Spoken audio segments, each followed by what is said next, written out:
everybody, it's me and I'm back with you guys with another Tales from the Jump Seat, and this is actually another story about myself. It actually happened last month.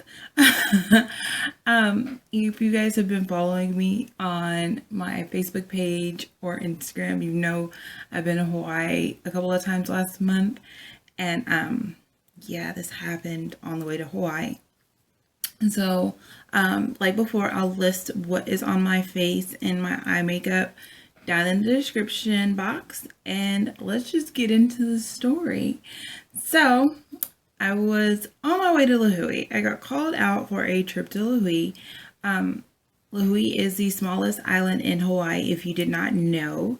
And we do fly there.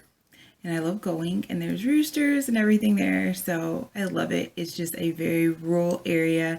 I went bike riding. Me and my crew sat on the beach and had cocktails and wine all night and stayed up and looked at and the stars are so bright there, you guys. It is amazing. So, I usually am on call or on reserve at home from 2 a.m. to 2 p.m. So at like 2:05, I get a call saying, no, like, yeah, it was late. It was literally like a few minutes after I got off call, asking if I wanted to go to Lahui because I had bid aggressive to go somewhere internationally, or I had bid aggressive to go to Honolulu. So they were like, well, we have a Lahui. Would you be willing to work it? And I was like, yeah, sure. So why? I'll extend my day to go to Hawaii. And that's pretty much what I did. So I got up, got dressed, and headed to the airport. What I did not know is this flight had already been out once and had to come back. So everybody's kind of frustrated, wondering what's going on, this and another. And I'm like totally confused. I'm like, they didn't tell me anything. So, you know, we get through boarding, we get through everything, and we are, you know, pushing back, we get in the air, and everybody's excited because we're finally heading to Hawaii because their first crew had timed out. And I'm like, yeah, I'm going to Lahui. I haven't been to Lahui in almost 2 years, and it was the first Hawaii I'd ever went to, so I was really excited about going. So I'm working in the front, and I'm working with first class, so of course I have first class meals. And catering had loaded fresh meals and put my rolls and mixed nuts, and there's 2 ovens up front on this plane. So I go to warm up my mixed nuts for my cocktail, and pretty much post departure. So it's like the first thing we give out whenever we get in the air while we're preparing their lunch or whatever. So I start the oven that the mixed nuts are in, not really paying attention to the fact that there is no oven insert. So I start the oven because I want everybody to be happy and get their meal. And at this time, I didn't know they had already eaten twice. So they ate on the first flight, and then they ate at the airport, and then I'm feeding them again. So, you know, I'm trying to make sure everybody gets their meal because I'm thinking they've been in the airport all day with no food. Like, I'm trying to make sure everybody gets what they're needing. So I'm trying to get their meals out fast. And so all of a sudden, you guys know I know the smell of fire and burning very well now. All of a sudden, I smell like this burnt paper. And so I'm like, and you know, oh no, I'm like, they've been through enough already. So I'm like, what is that? And I'm looking around, nobody's in the lab. So I open the oven door. I'm like,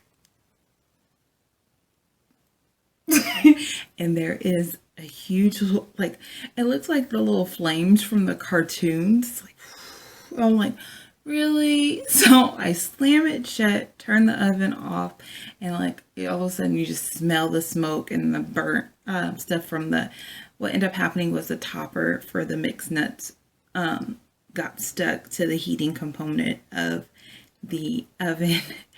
And so I'm calling the back. I'm like, I need you guys to come up here because there's a fire. And I had to call my captain. I'm like, oh my gosh, there's a fire in the oven. And he was like, please put it out. And I'm like, okay. So we get all our stuff together, like that we use to fight a fire. I'm climbing up there to get the fire extinguisher and all that, and my whole crew is like up front, so we're all just ready for this, like, and we open the oven door. I open the oven door again. I'm like, and the fire's gone.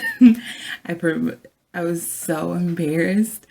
It was so funny though, because everybody's like, are we still gonna go to Hawaii? And I'm like, yes, we're gonna make it.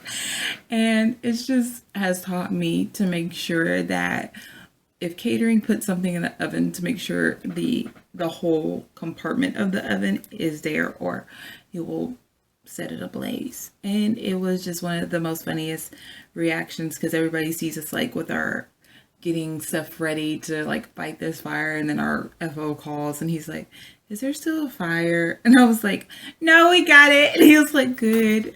He was like, okay, I'm glad that happened before we got over water. So yeah, it's just like I said, funny things happen to me all the time. Some are embarrassing, some are just life learning experiences. Like now I just won't not cook in an oven without the proper inserts from catering, even if they put it in there, because they possibly don't know that the stuff is gonna be sucked off and set ablaze. So it was just not just a safety thing, it was kind of a learning experience, because you know it could have gotten a lot worse. It's just but I'm so happy with my crew, because they were there, they were ready. And it literally was like one of these moments that were like, it's either you're ready or you're not. And we were all ready, no one panicked. And we were just like, we were all getting our stuff together to fight the fire. And then we open it and there's no fire. So we're like, and they're like, so one guy what makes it even funnier is the section of nuts that had the top part, they weren't burnt, they just had this like they smelled smoky. So there's those two people asleep during this whole ordeal, and I'm like passing them nuts and they're like, oh my gosh, these nuts have a really good smoked flavor. And I'm just like but yeah, shit happens and things happen that are a lot worse. But this little incident made me realize how much you have to be prepared and on top of it and non-panicky. And I'm so proud of my team and my crew. And we literally, even though there was no fire to fight, it was just a little flame from something burning.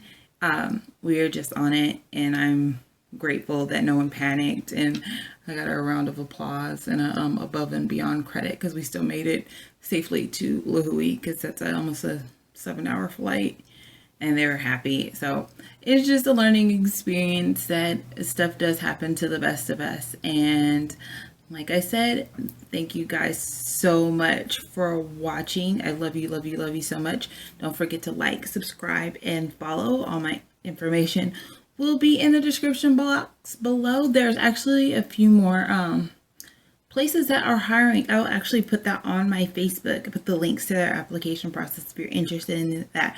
And I love you guys. Bye. Stay fly. Bye. Oh, check out the new logo. Yay.